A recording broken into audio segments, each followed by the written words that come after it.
Hi, this is Adam Gates with Car Subaru. I'm an internet salesman here. I wanted to give you a quick introduction to your car since we're doing a lot of remote deliveries to keep everybody safe during this COVID-19 thing, okay? So I've got my friend Austin in the back here. We're going to show you what you're seeing in the car as you're going to be driving, okay? So, I don't know if Austin can show you this. This is the buttons. I'm actually going to take the phone from Austin so you can see what I'm looking at here. Sorry about my hands there. So this is your power lift gate. You're actually going to hold that down. We're listening for 2 beeps. And that, as you can see, opens the rear gate there. And then holding it again, of course, shuts it. Okay. SRH is steering responsive headlights. The headlights actually follow you into a corner when you turn the wheel. There's no reason to ever really turn those off, but they do give you the option. The liftgate memory, if the liftgate opens a little too high for you, or you're hauling something that goes over the back of the car on top of the car, and you don't want the liftgate hitting it, you can actually hit that and set the memory height to only open up halfway or 2/3 of the way, wherever you would like it to stop. We can set that for you. This is your dash dimmer switch. Pretty self-explanatory. This button is your traction control button. There's no real reason to ever turn that off. This button, this is your automatic engine start stop. When you come to a full stop with this vehicle, the engine actually is designed to shut off and conserve fuel. Now you'll see on the dash here, it's white, meaning that it's on, it's engaged, but it's not active. Anything that's active is green. That's your driver mitigation system, distraction mitigation system. That's this little camera right here. It just keeps your eyes from wandering off of the screen to make sure, off the road, to make sure that you're not becoming distracted. It'll beep at you if you do that. So if I go ahead and push this button, you'll see the same symbol, the A with the arrow around it, turns to amber. Anything on this screen that's amber means that you've chosen to disengage that function. Okay? Then you have your blind spot detectors. Your blind spot detectors are right on the inside of the rearview mirror here. So if I click those off and then I turn them back on, you'll see that's the color it'll be. That's the light that's there if there's somebody in your blind spot. Now if that light is ever on, that means there's somebody there. If you use the blinker and that light's on, it'll actually flash at you. It's not a blinker. Blinkers are on the outside of the car. That's to tell you, hey, do not come over here. There is somebody there. And then again, your driver mitigation system, and you can choose to turn that off if you would like, and again, it turns to amber. Okay, then getting onto the wheel. This is all of your audio controls. I'm not going to worry too much about these. These are pretty self-explanatory and something that doesn't really affect the handling of the vehicle, but would be happy to get into more detail about that if you would like. This is your Source, AM, FM, Sirius XM that you have for 3 months for free with the purchase of the car. Info is your info screen. That's this up here. It can show you, my phone's having trouble picking that up. It can show you all kinds of different things, weather, what direction you're going, all that kind of stuff. Okay? These arrows select your preset channels, you know, channel 1, channel 2, channel 3.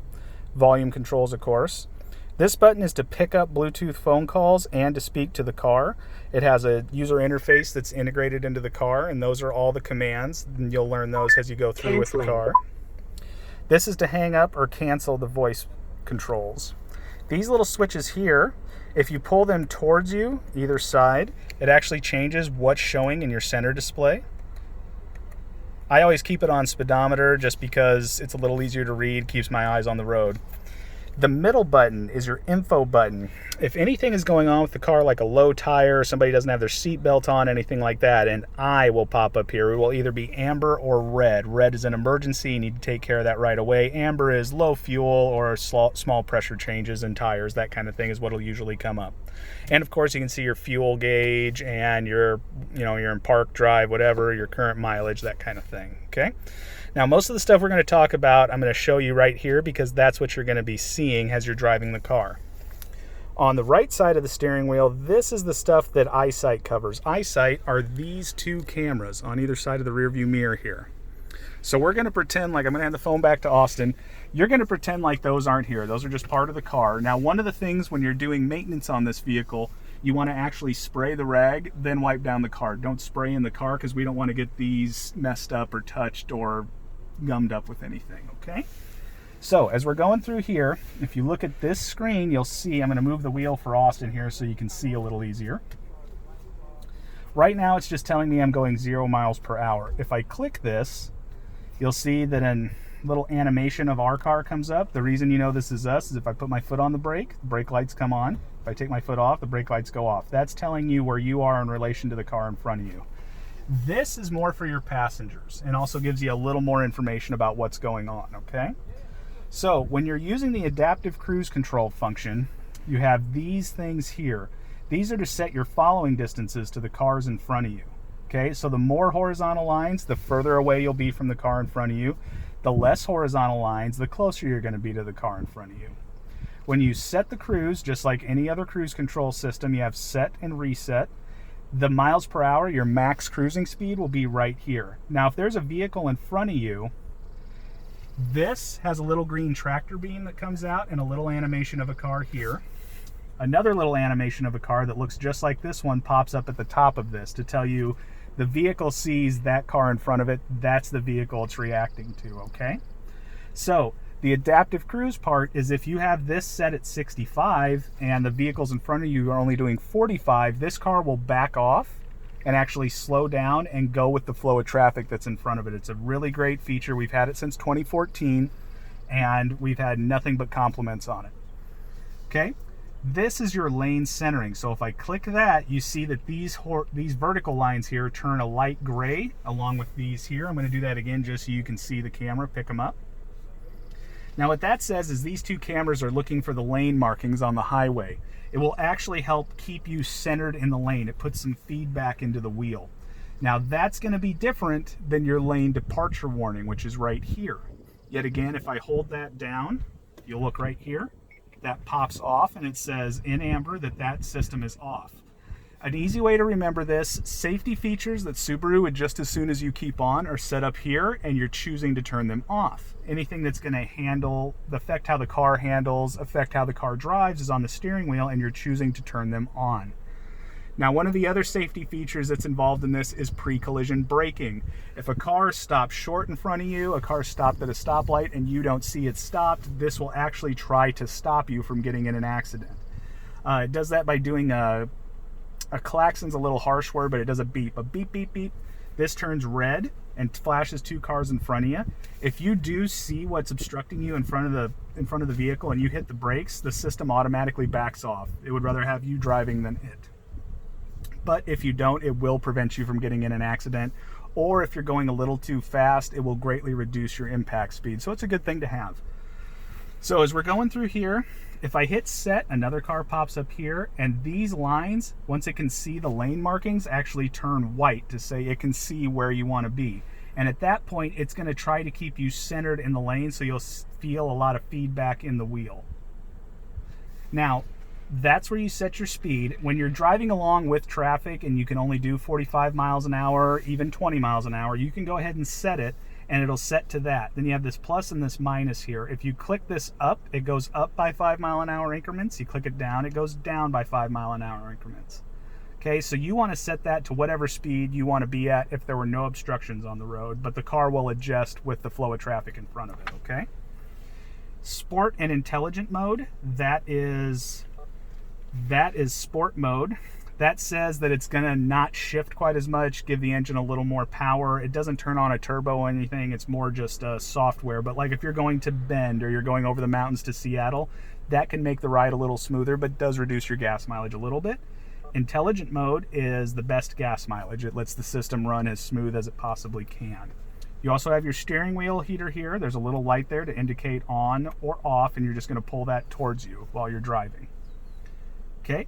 Then you have your windshield wipers. We just pull down. This adjusts the intermittent time in between. And this is your rear windshield wiper. On the headlights, being a touring, you're just going to leave it on auto and then kind of set it and forget it. It's the best way to do that to keep your battery from going dead on you. To hook up your cell phone, you're going to click phone. And then you're going to tell it yes. You're going to go to the settings on whatever particular device you're using. And when you click yes, you're looking for Subaru BT on your phone. You click that and just hit allow on everything and yes when it asks to pair. It does it as fast as that. You also have Android Auto and CarPlay. If you're using an iPhone, you don't need to download any apps. If you're using an Android, you need to download an app called Android Auto. It's completely free. You're going to plug in whatever phone cord came with your phone down here. There's 2 USB ports down here. Either one works. After you do that and allow the system some permissions, whatever you're using, Android Auto or iPhone, will pop up right here. You click that, this screen changes and it mirrors whatever's on your phone screen onto the car screen, meaning like Google Maps, Waze, whatever service you like to use is there. Another nice feature about that is if you click this button to talk to the car while you're on Android Auto or Apple CarPlay, you'll either speak to Siri or Google Assistant, which is a little better than Subaru's user interface, a little smoother. You have an automatic parking brake here. You set that by pulling up. I don't know if the sunlight will let you see, but when it's on, there's a red light there. Okay? Now, if I put the car in drive and I go to do anything, being an electric e-brake, it doesn't let me go anywhere. If you buckle your seatbelt, and we're going to do this just real quick, I'm just going to have Austin leave it on there just so you can see that. If I buckle my seatbelt and I'm in drive or reverse and I hit the gas, the brake automatically shuts off. So there's no worries about tearing up your brakes or running around with that on. Now, if you want to manually turn it off, you do have to put your foot on the brake and then you push down. So the exact opposite to engage it, where you pull up. AVH is a pretty neat system. We're going to have Austin point at the right-hand corner of this dash here. So when I click AVH, you can see that comes on. Green again, saying it's active. Okay. Now, if you look back at the button, there's this little circle behind it. To use AVH, you have to have your seatbelt on. If I put it in drive and I drive along, okay, and I put my foot on the brake, you'll see the little circle that's just like the button pops up there, and it says that it's engaged now. Now if I take my, oops, I hit the brake twice. Now if I take my foot off the brake, the vehicle stays where it's put. A very nice feature. When I put the car in reverse, you can see my mirrors, being in the Touring, adjust to look down, so I know if I'm backing around a corner, I'm not going to hit the side of my vehicle. You have this overlay. Green is 4 feet and on. That means you've got all the room in the world. Yellow is 2 feet. If you're backing up to a curb or to a door, you want to stop at 2 feet. The power liftgate has plenty of room to move then and not get caught in between you and whatever you're on. Red is a foot, and then this car happens to be a red Touring, so you can actually see the bumper down there. On your white Touring that you purchased, you'll be able to see that. RAB is rear automatic braking. If I get within a foot and I'm going under 5 miles an hour of an obstruction behind me, it will actually stop the vehicle from hitting there. The P with the little lines here, those are your pulse sensors. Those tell you how close you're getting, and they go right with the overlay of this. It goes from green to yellow to red. Okay, so as I back up, you can see how that overlay goes. I also have vectoring lines. If I'm trying to back into something, it tells me how sharp of a corner I'm going through. A very good system. Always clear, always able to be seen really easy. Put it in park, it goes right back to your home screen. If you have any questions for me, please feel free to call Austin, myself, or VJ, and we'll take care of that for you. Other than that, these are all pretty self-explanatory. One thing that is a little different on this particular system, when I turn it on, up here you can see that's actually where you're adjusting the temperature. Being dual zone climate control, you can have sync, meaning that the temperature on both hemispheres is controlled by the driver. Okay? If the passenger ever touches one though, it takes it off sync. To put that back on, you just click sync.